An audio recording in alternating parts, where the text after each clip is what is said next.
नमस्कार, welcome to Gargi news India. मैं आस्था शर्मा। तो आइए जानते हैं आज की बड़ी खबरों के बारे में। भारत के प्रधानमंत्री नरेंद्र मोदी जापान दौरे पर हैं। जापान के प्रधानमंत्री शिगेरू इशिबा के आमंत्रण पर पीएम मोदी यहां 15वें वार्षिक शिखर सम्मेलन में शामिल हो रहे हैं। मोदी जी की यह यात्रा दोनों देशों के बीच के संबंधों को और मजबूत बनाने की कोशिश है। जापान और इंडिया के बीच टेक्नोलॉजी, ट्रेड और ग्लोबल पार्टनरशिप को लेकर बातचीत होने की संभावना है।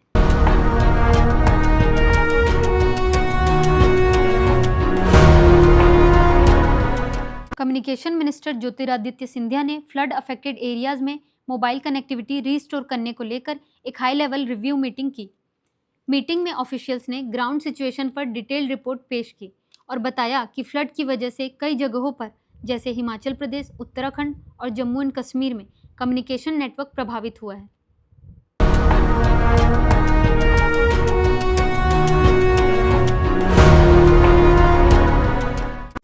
Union electronics and information technology minister Ashwini Vaishnav and Gujarat chief minister Bhupendra Patel inaugurated one of India's first end-to-end semiconductor OSAT pilot line facility of CG Power at Sanand, Gujarat.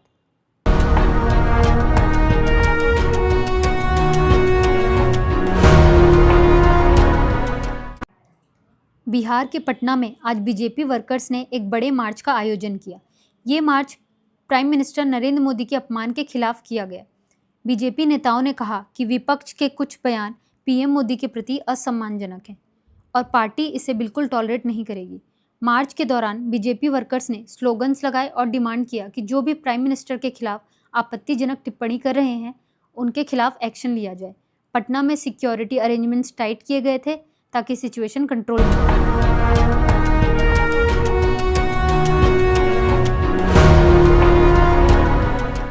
NCERT और आर्मी पोस्टल सर्विस के बीच एक महत्वपूर्ण एमओयू साइन हुआ। दोनों संस्थाओं ने सम्मानपूर्वक यह समझौता किया। यह हिंदुस्तान के दूर दराज इलाकों में तैनात सेना जवानों के बच्चों की शिक्षा तक पहुंच सुनिश्चित करने की दिशा में लिया गया एक बड़ा कदम है। इस एमओयू के तहत एनसीईआरटी की किताबें सीधे फील्ड पोस्ट ऑफिसेज के माध्यम से सैनिक परिवारों तक पहुँचाई जाएगी।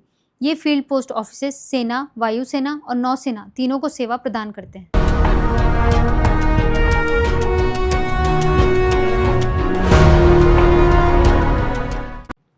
गोवा के चीफ मिनिस्टर प्रमोद सावंत ने नए मिनिस्टर्स को पोर्टफोलियोज एलोकेट किए हैं। इस रीशफल में दिगंबर कामत और रमेश तावड़कर को नए डिपार्टमेंट्स की जिम्मेदारी दी गई है।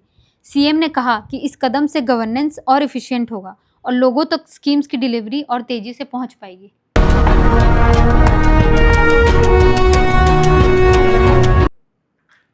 डोनाल्ड ट्रंप के ट्रेड एडवाइजर पीटर नवारो ने एक दिन पहले यूक्रेन युद्ध को मोदी का युद्ध बताकर विवाद खड़ा करने के बाद अब भारत के खिलाफ नया हमला बोला है।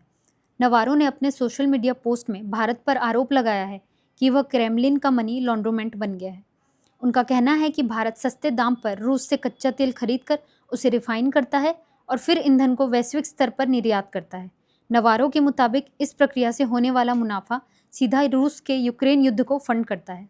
अपने पोस्ट में नवारो ने लिखा, भारत की बिग ऑयल लॉबी ने दुनिया के सबसे बड़े लोकतंत्र को एक बड़े रिफाइनिंग हब और क्रेमलिन के ऑयल मनी लॉन्ड्रोमेंट में बदल दिया है।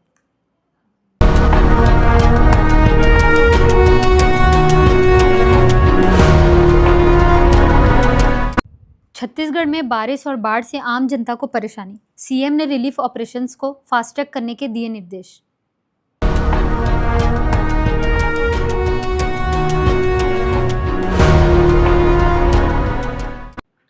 तो आज है नेशनल स्पोर्ट्स डे। भारत में हर साल 29 अगस्त को हॉकी के लेजेंड मेजर ध्यानचंद की बर्थ एनिवर्सरी के रूप में नेशनल स्पोर्ट्स डे मनाया जाता है।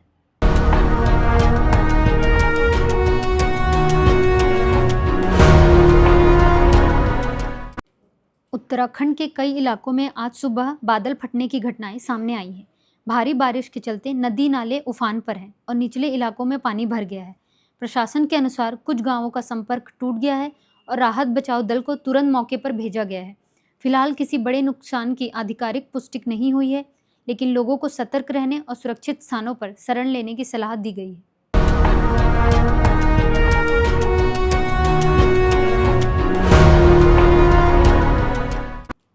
एशिया कप हॉकी मुकाबले में भारतीय कप्तान हरमनप्रीत सिंह ने हैट्रिक कर चीन के खिलाफ टीम को निर्णायक जीत दिलाई।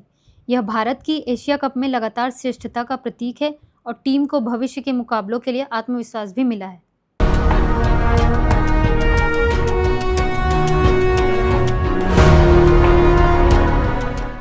प्राइम मिनिस्टर नरेंद्र मोदी 7 साल बाद चीन जा रहे हैं। वह तियानजिन में होने वाली संघाई सहयोग संगठन की बैठकों में भाग लेंगे और राष्ट्रपति शी जिनपिंग और रूस के पुतिन से मुलाकात करेंगे। यह कदम अमेरिका के साथ पैदा हुई ट्रेड खटास के बीच और अधिक वैश्विक साझेदारी की दिशा में महत्वपूर्ण माना जा रहा है।